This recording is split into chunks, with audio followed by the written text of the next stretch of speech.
I had such a lovely, lovely time, interacting. It did not feel like an interview at all. It felt like I was talking to a friend. So, Exactly. This is why I was so heartbroken.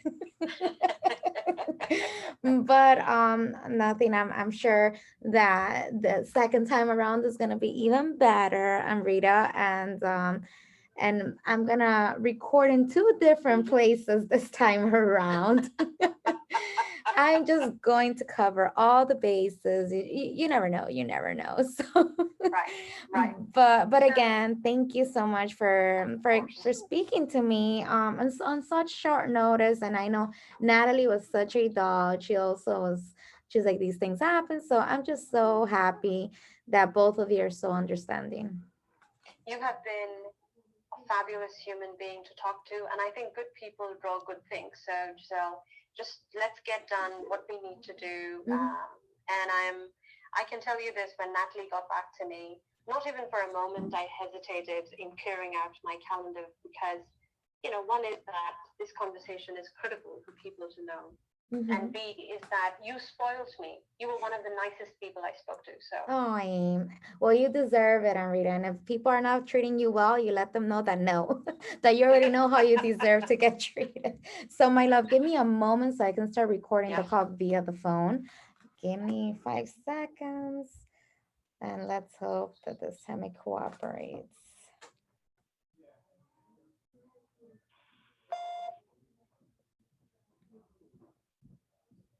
All right, Amrita, are you there? Yes, I'm here. Is everything working all right?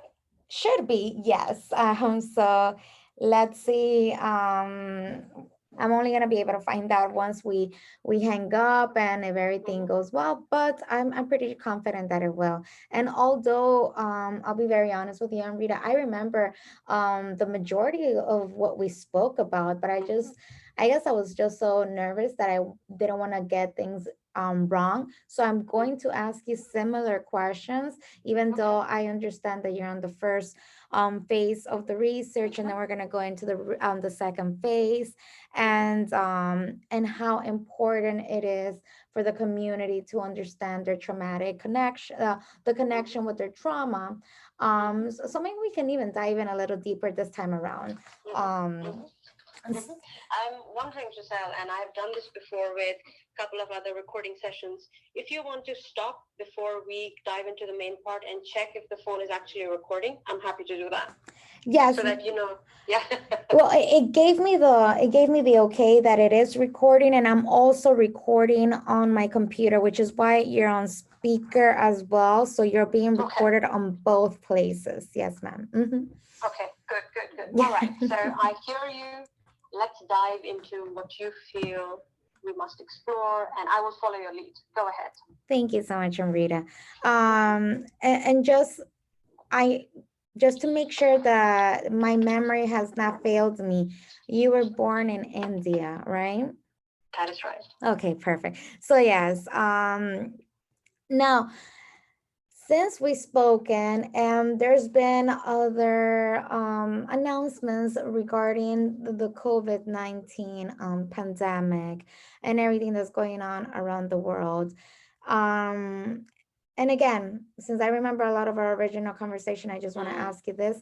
How do you think now that traveling in the United States seems like it's opening up more so than other countries in the United States, do you think this is something that could help, or do you think this is going to cause anxiety or maybe provoke more of those trauma responses to other people around the world who do not have the same flexibility as those in the United States, for instance? Mm. Mm. Well, that's a very thoughtful question. So that's a very thoughtful question. You see, the opening up of the travel opens up a lot of questions, and depending on where we are in the economies, where we are in the nations, where we are within the communities, because the truth is that it's not same for any of us. It is an event that is all right. You can travel, but if you are someone who uh, has experienced the trauma at its severest form, whether it is loss in the family, whether it's loss of employment, whether it's loss,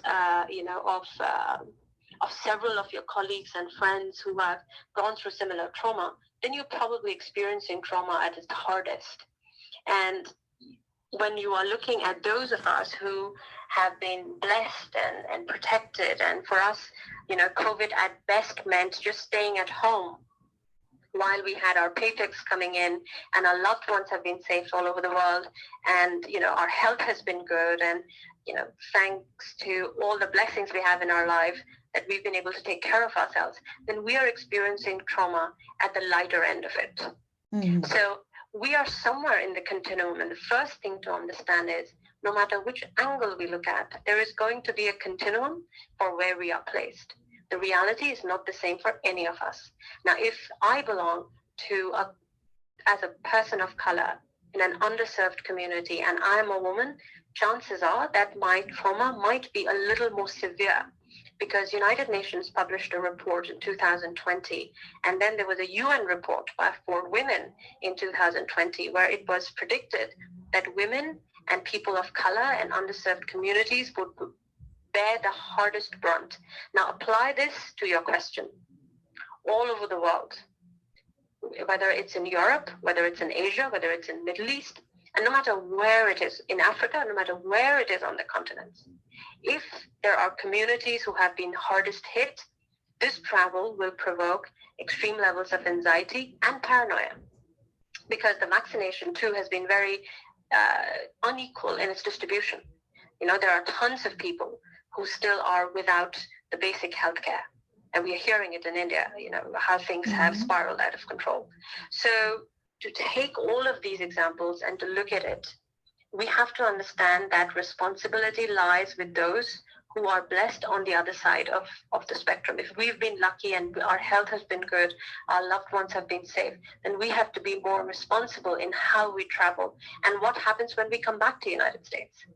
Because it is, we are the point of origin.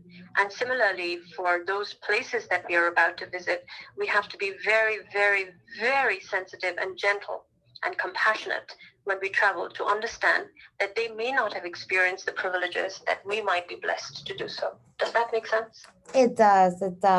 And thank you so much for giving me such a diligent answer, Amrita. The other thing that I wanted to ask, and I know that the whole basis of your research is based on that collective trauma, but prior to understanding that collective trauma, and this is, I guess, more so for the participants of the research, is there any way that people can distinguish individual markers of trauma that will then in turn be identifiers of the collective trauma that the world has endured? Wow. I would be much better positioned to answer that question after the study, because I would have gotten concrete data. However, I think there is wisdom in considering what this question truly means, because this question is very meaningful. You see, as individuals, we know we are very complex and our histories are very complex.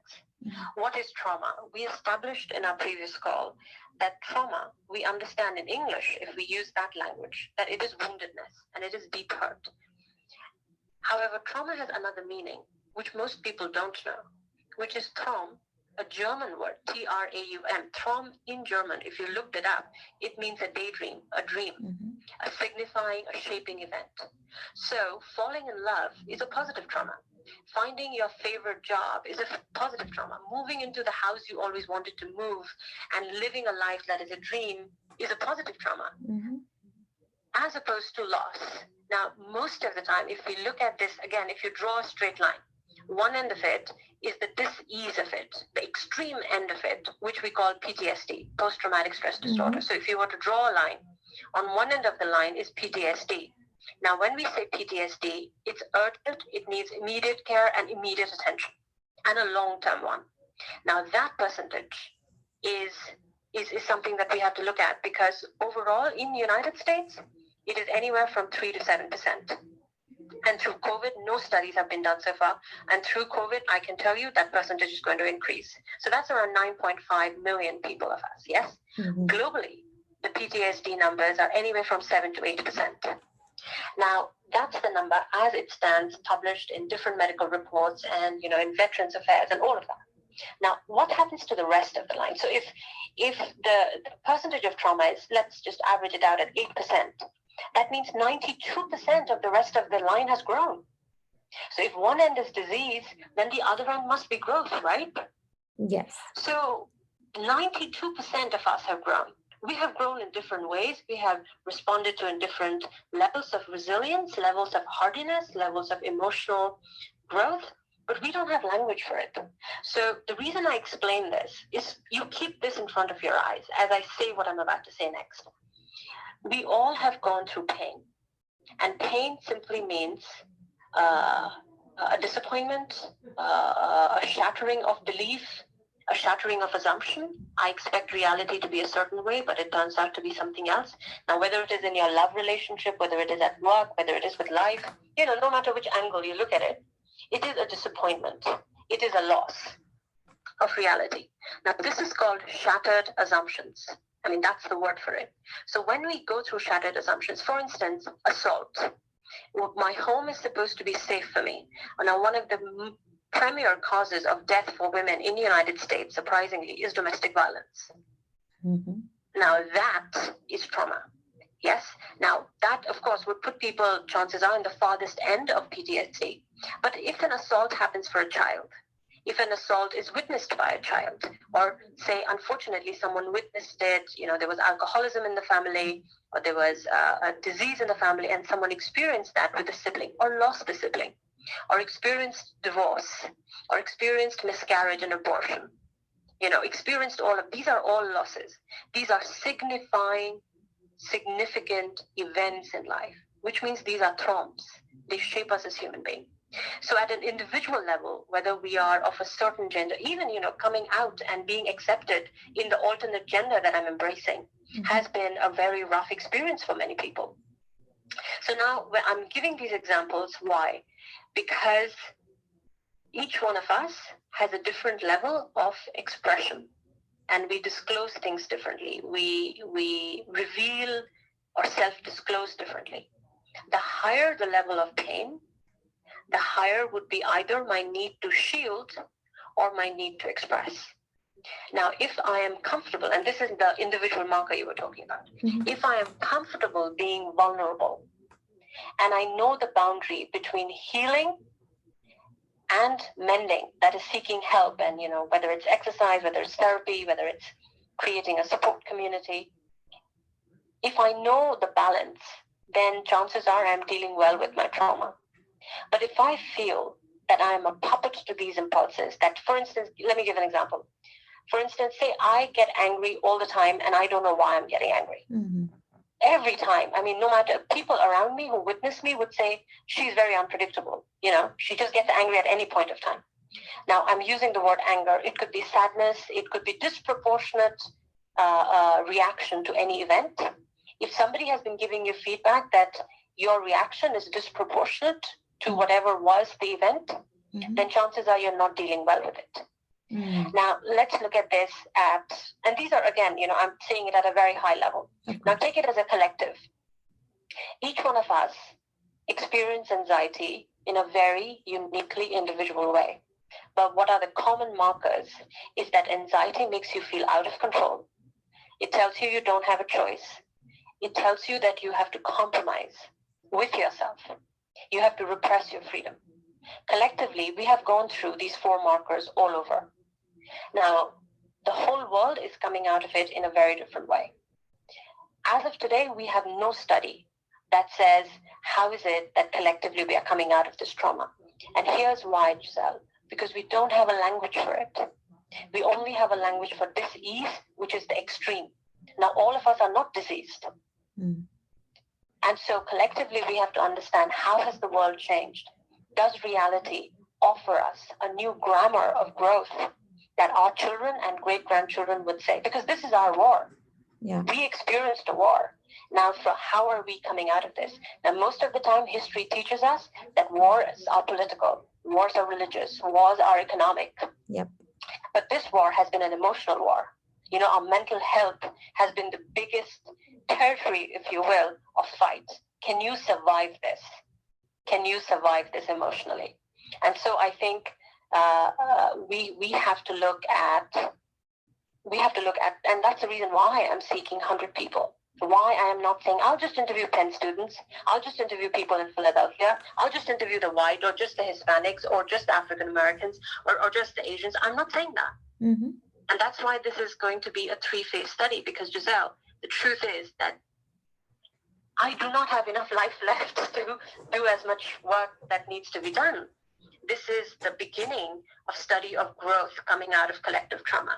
The previous world wars, the Holocaust, the Spanish Civil Wars, the Wounded Knee Massacre, all of these things, and I'm just taking a few names, you know, the massive Ponzi schemes or, you know, the global recessions. We have all come out of it differently, but we've all remembered it as hugely negative events on the collective history. Mm-hmm. We have never seen history from how we've come out of it stronger, with more choice, with more growth, with more options for being equal in the world than how the world was before this started. And this is how you mentioned emotional war. Mind-blowing, because it's true. There's no other way to describe what has happened within the last year and a half. And of course, in terms of collective drama and using that to heal ourselves and then to also empower humanity overall, that is the ultimate goal. But I know that a lot of the readers are going to be wondering, what is it, how is it that you envision, and I'm sure we're still speaking about, we're in the hypothesis level, of course. But, if you were to share what you envision in terms of, the study or the research, how is it that, these shared experiences or what will be that defining piece that will allow human beings to take these shared experiences and use it to their advantage rather than their disadvantage, or rather than looking at it as a disadvantage? How can we rewire humanity's I guess mentality on what has happened? Because we're talking about loss, we're talking about the anxiety, we're talking about the uncertainty, which is what's been wired into the world's mentality for the last year and a half. Now, how do we rewire it using this study or whatever the outcome is? What do you say? Well, first, I think you should belong to the research group because you're just amazing. And, just the way you're thinking about it, because it's precisely that. It's precisely that, what you just said. Post-traumatic growth, just the combination of these words, acknowledges 3 things. First, it's a movement forward. It's going towards the future because it's post. Traumatic means I don't deny what happened. To accept is a whole process. And growth, what happens after the event, because the hardest part is the crisis, and in crisis we become very teachable. So what are those moments where our learning shows up? So the first thing to remember is post-traumatic growth, or PTG as it's known as, is both a process and an outcome. It is both. Second, it is to understand that it is about dealing with either intentional or unintentional change. COVID-19 crisis, the pandemic, is an unintentional change in all of our lives. None of us said, in 2020, let's all promise to go through a pandemic. Nobody said that. Yeah. So this was an unintentional change. The question is, many of us used it as a springboard to renewal of our identity. I like that. Now, how did we make that choice? So you see, at the bottom of it all, it comes down to decisions and power to make choice. There are some of us who found hope in the darkness. Now, how did we find that? What did those individuals do? Because it is shared, right? Each one of us is going through the same conditions of COVID, same threats of death, same threats of loss. And yet some of us have made it a process from trauma to triumph. How did we do that? It's not just resilience. It's not just emotional hardiness. It's not just positive psychology. So you see, there are many, many variables that have acted together for one particular thing: the choice to be more, the choice to be more in face of crisis. So it is like this rite of passage that I am personally going through, and I'm sharing it with the rest of the humanity, moving towards the future. Do I have the courage to thrive? And what do I need to do? Because you see, we call heroes those people who truly have been at the front end of it, the healthcare workers, the essential workers. But what about everyday moms and dads? Mm-hmm. What about everyday daughters and sons, sisters and siblings and partners and lovers and husbands and wives? What about them? Every morning you've gotten up and dealt with, children who are going through a locked-in syndrome, parents you can't see because you're not allowed to visit for their safety, places you can't go, travel you can't undertake. Your whole freedom as you knew was completely shattered. How did you wake up every day and decide you will love differently? Despite the constraints, you will live differently. You will bring in joy. You will watch your children grow. For 20 years, you never saw how your children grew up. For 20 years, you never saw how your partner dealt with reality or crisis. We have figured out a complete new GPS Mm-hmm. because the old GPS is not working. So if you were to draw a triangle, Guisell, and on the triangle, on one point, the top point, you write self. On the other point, to your left, you write others. And in the third end of the triangle, you write the world. You see, this GPS works this way. I always ask myself, who am I to myself? Who am I to those I love, which is the others? And what is my place in the world? It is this hypothesis that will tell me that people who are able to use trauma or crisis as a point of renewal, rebirth, metamorphosis, are people who are able to upgrade their internal operating system, internal GPS. The how of it will come as a result of the study. But that is my hypothesis. My belief is if 92% of people are growing, then there is a pattern. We might be too early in the phase of study to say what the pattern is, but I will tell you this, that there is an innate wisdom in humanity, in the kindness and the compassion. Just look at how many movements have taken place all over the world. Yeah. I mean, how did COVID lead to such emancipation? Just if I take United States, racism was the biggest not spoken factor of United States history. Look at the movement that took place. Absolutely. Sexual harassment at work was the not spoken, and look at how it blew up while we were going through COVID. So everything that was oppressed came out. Yep. How is it? So we are in the Pride Month right now, right? Yes.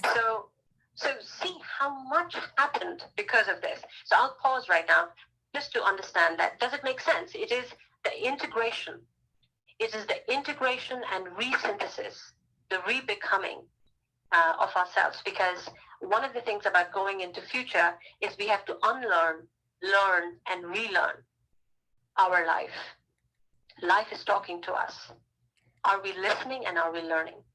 That's what the hypothesis is. And those of us who learn better, quicker, and are listening to life because our life is talking to us, we grow faster. But that's what the hope of the study is, that we figure out the how. There is no language to it, Guisell, because you grow differently and I grow differently. Mm-hmm. But someone has to sit and study. And that's what I'm hoping to do with this study. Is this helpful? Oh, absolutely. And something that I really enjoyed that you just said was the choice to be more. The choice to be more. And of course, um, taking this experience and applying it to real life scenarios and then regrowing, and then I guess is shifting your minds, among other things. But the choice to be more is something that I think that we're seeing a lot, in regards to what people were doing with themselves and in terms of their employment. There's like a paradigm shift on their worth, right? Right. And I think this all comes from that growth from that trauma, and also from having that ample amount of time to reflect on what they were also oppressing. Like they didn't think, that they had the option to do other things, right? So I just find that that's very fascinating. Yes, because if adults, and this is why my study is based on adults, adults have one particular superpower which we don't use as much because we're so distracted, and COVID took away those distractions, is reflection. We as adults always have this superpower of looking at what did I do, Mm-hmm. what happened, and what did I do. And when we start looking at that, we begin to have new definitions of how we are using our freedom. See, we all want freedom. Yes, That is given. We all love to be free. But the question is free for what? I love And what that. is the quality of freedom? What am I doing with this freedom? Am I living better? Am I being better? Do I have the courage to be better? Do I have the courage to really look at my relationships, the harm that I might be doing to myself, or the growth that I am denying myself? Once people start looking at that, they start truly seeing reality for what it is. And that is why you are resonating so strongly with the statement, the choice to be more, because you say, I don't have to put up with this. Mm-hmm. I don't have to conform for the sake of conforming. There is a better way to exist. And this is not just for you and me, but this is for the planet as well. Absolutely. There has to be a better way. And it has nothing to do with, previous Generation X, millennials, and Z. Sometimes those are used as false labels. Mm. We have to be careful about that because the wisdom of being more is common across all humans. We cannot use them as false dividers. And that is also something we have to have the grace and humility to understand that just because somebody is younger or older than us does not mean that there is any, absence of wisdom. Sometimes a child will say something profound, as will someone who's 18, as will someone who's 88. Oh, Wisdom absolutely. is accessible to everyone. And that's interesting that you mentioned these generational divides, because oftentimes I feel like it invalidates so many things that we should just take the opportunity to pay attention what other people are saying. Number one is common courtesy, and number two, um, we can learn from each other. And there's no way, and there's nowhere where it says that we learn more from someone who's older than younger or in between. Once Right, we're learning whatever that gift or that teaching is that is being placed in front of us, it's there. And it might not come in the packaging that we want it, but it's right, there. right. I'm going to ask Natalie to convince you to join my research team, if that's all right with you. I'm saying it on the record. That's totally fine. I'm all for it. I'm all for it, Amrita. I would be honored. Yes, because what you said is the root of two terms, compassion and synthesis. Mhm. Compassion for ourselves, compassion for others, and compassion for the world we live in. Because really, we share this existence. It's not just your existence or mine. We share this. We might be experiencing this in a very individual way, but our existence, along with Mother Earth and Mother Nature, is shared. Oh, That is absolutely. important to remember. Absolutely, absolutely. And I'm sure I asked you this last time, but this is where, I'm going to start piecing the puzzle from my brain. Now, who was there perhaps a philosopher or like or someone who influenced you, a historical figure who influenced you to begin this research? Okay. Well, let me put it this way. And I will trust you to use this the best way that you can because I trust you, Giselle. Yes. Just the questions you have asked me. I have had many, many intellectual teachers and philosophers that I'm deeply influenced by. But what has been my biggest teacher, it has been life herself. And my own growth through trauma and all the help that I've received has been a profound acknowledgement that the capacity to grow is infinite.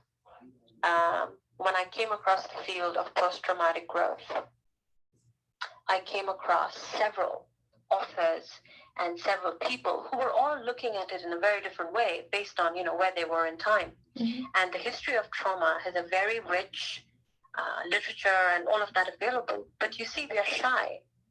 Nobody wants to say that I understand pain so well. Mm-hmm. But when I looked at my own life, I understood that we run away from pain because pain has a bad PR. Mm-hmm. Nobody wants pain. But pain is the invisible hand that is gently and constantly shaping our behaviors.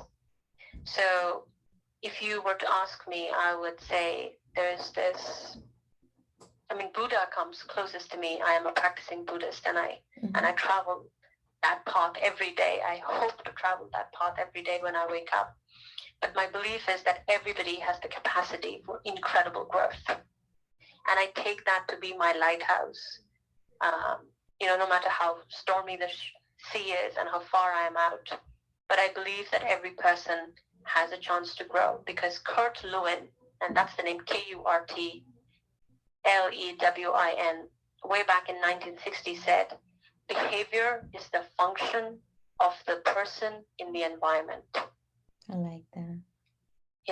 Behavior is the function of the person in the environment, which means this saying is the root of anthropology, sociology, economics, psychology, cultural anthropology, name it. Every humanity comes from this particular truth that behavior is the function of the person in the environment, which means if I look at it as 100% of the population, 6 to 8% of the population are in dis-ease, which means 92% of us humans have capacity for growth. Yes.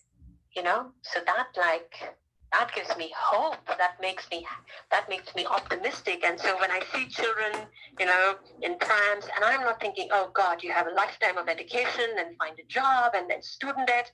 I'm not thinking that. I'm thinking maybe there will be a better world for you by the time you grow up. That's nice. Yes. That's a great way. And I love, I love Buddhism. I love, all the different teachers that, inspire. That's why I'm like, there has to be someone, or in life, of course, being the biggest teacher, always going to be the biggest teacher. And everyone's life is their own different teacher, which I'm always fascinated by, because, the person next to you can have such a different perspective on just what they went through in their childhood, or what they went through the night before. So it's just so interesting. And then, and again, piecing everything together, I do remember that before you started this research, um, you were assigned, you were doing an assignment, right, for your class in university, right? So yes, so this was 2019, when, as a part of so I'm doing my dissertation much later in life. I have a work experience of nearly 25 years. So I was a banker before this, and so I'm coming to PhD much later in life. And as I was going through my journey, 2019 is when I took a class on post-traumatic growth, and nobody else was taking it that time. So I was the only student, and then there was another. And when I was going through this field, which is so new, that I was mind blown that this exists. It exists at the level of growth it has experienced. How come there is not more research in it?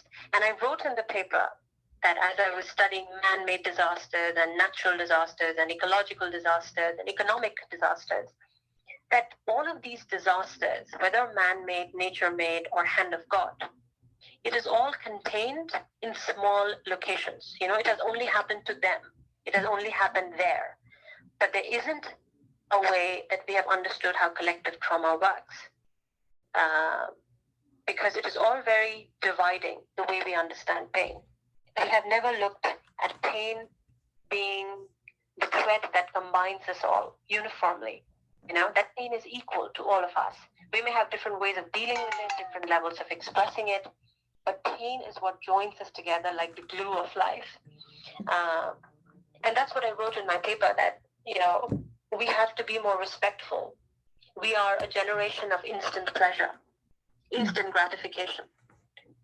But we cannot turn our face away from the fact that pain is the giant, invisible, and a gentle teacher that is consistently shaping us.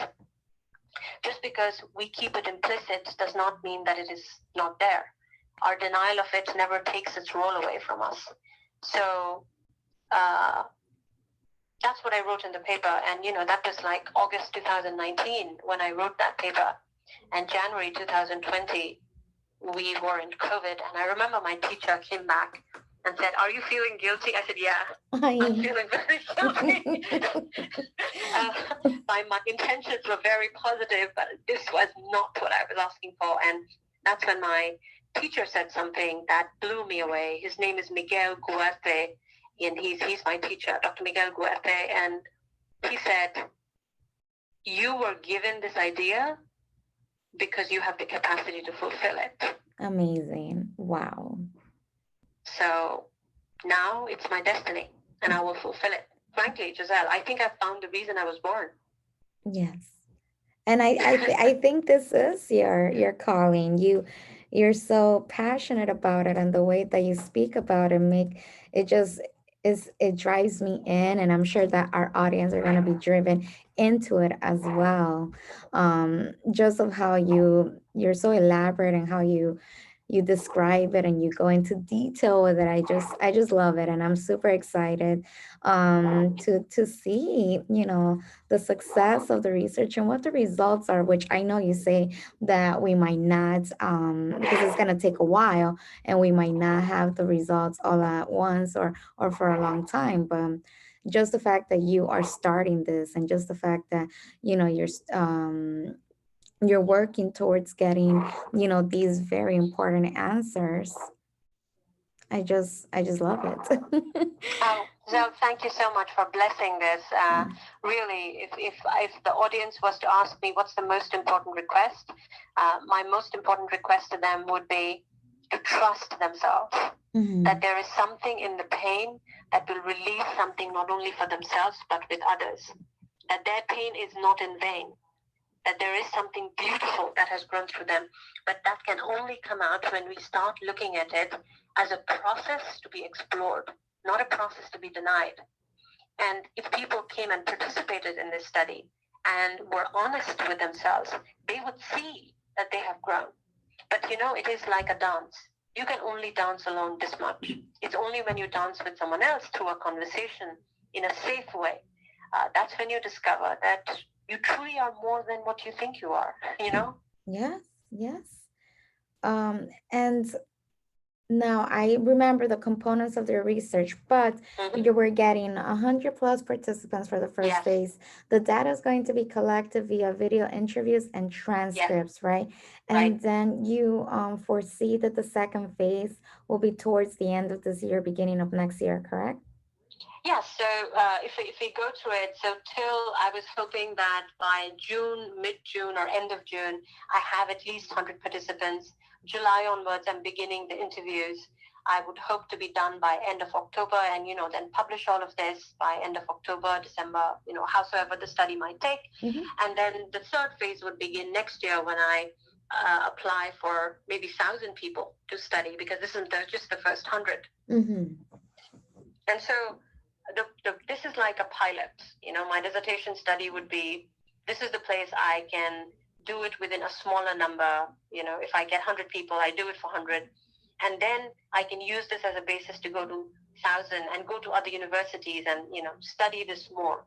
But you're right. That's the third phase, and that'll begin next year. Third phase will begin next year, and just the first phase is getting those 100 participants. Second Yes. phase is getting them approved, Yes. and then they're going to give you their experiences via videos. Right. Okay, Right. perfect. Just making sure that I have the information accurate too, and then. And I'm not sure if you mentioned this last time, if you were working on any other projects aside from this one or after this one. So between you and me, I have left everything to work on this. because, this just requires that kind of dedication. Mhm. I am still teaching at Penn, and I'm still teaching at Wharton, and I still have some of my business work that I'm doing. But I have cleared out my life mostly That's to good. dedicate myself to this research right now. I think it's going to be that for the next 2, 3 years. So, the universe is taking care of most of the things. And my hope is that I truly can serve this cause in a right way. Oh, and I'm That sure is my you hope. will. And I'm sure you will. Rita. And and I know we went through this last time, but at UPenn and at Wharton, you teach what's the subject that you teach? So and this is important to get it right.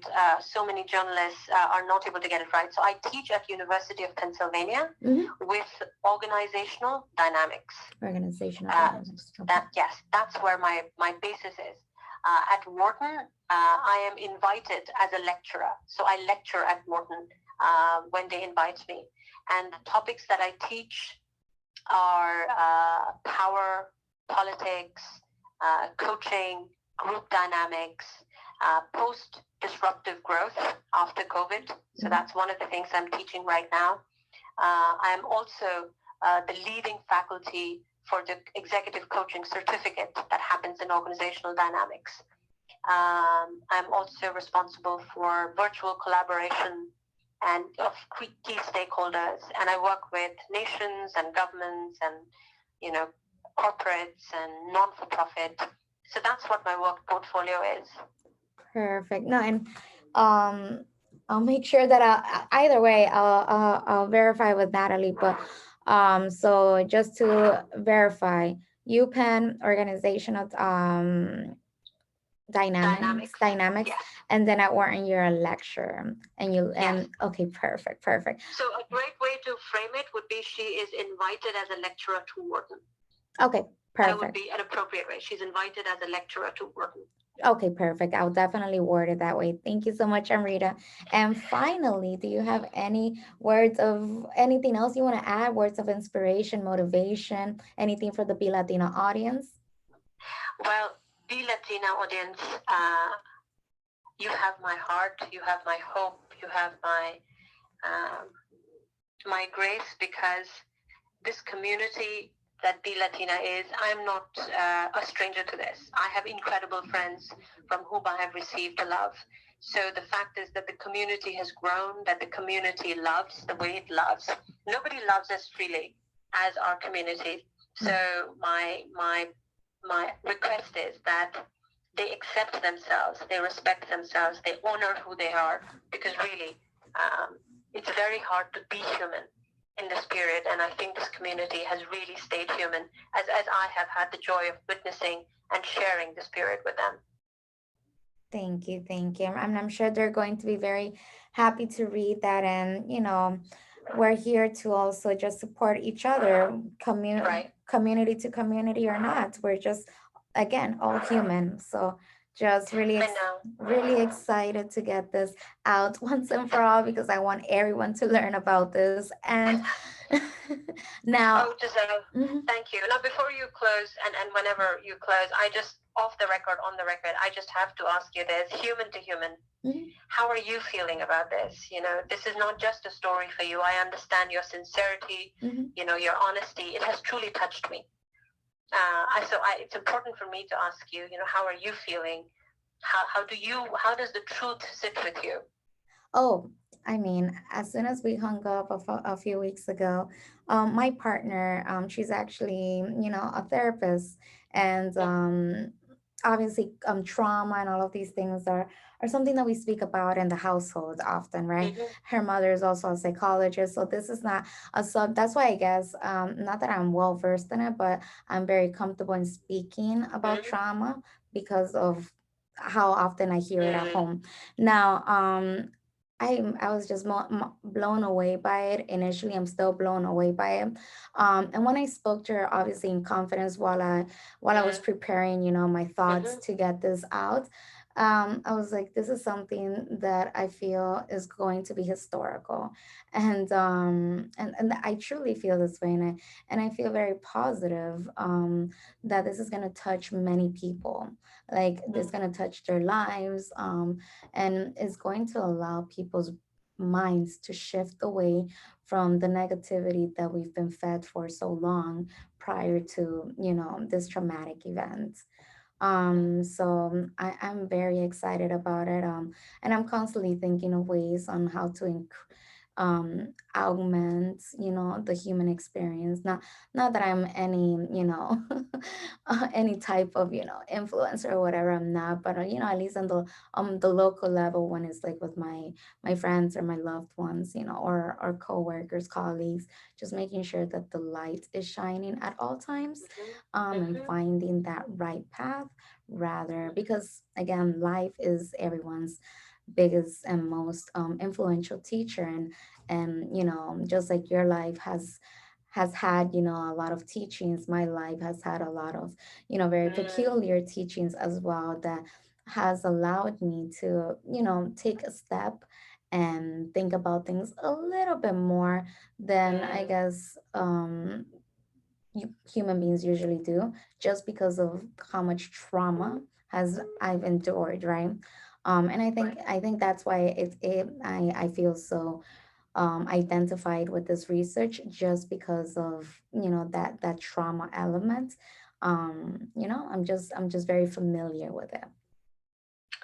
Giselle, I can tell you this, that your humility and your grace and your openness is heartwarming. I mean, whatever is in your voice, I truly wish I could meet you in person, and give you a giant hug, because knowing a human being like you is just a pleasure. I can tell you this, that your words will free people. I know I'm doing this study, and I would love to stay in touch and, trace the growth of this study. People would visit this website, growbeyondpain.com. For them, it's a tactical thing. You go to the website, you fill the survey, you have that experience with me. But, while you and I are facilitating that, what you have to know about yourself, Giselle, is the quality of questions that you asked. I have written all questions down. And I was amazed that someone has thought about this deeply, who's not from my field. You and I look at the world with two very differently rich lenses. But your ability to connect the dots, I am blown away. Thank you. I mean, you're the influence here, Rita, and we will definitely meet one day. Once things settle down a little bit more, stay in touch with me, and Rita, you can text me. I will be so happy to hear about all of the steps along the way, and for sure.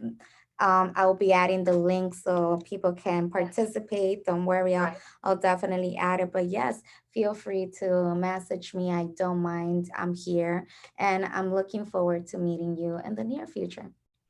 You bet. Stay blessed. Give my best to your partner. Give my best to those at home, and know that you are born to be blessed. And that's why we met. That's why we're talking.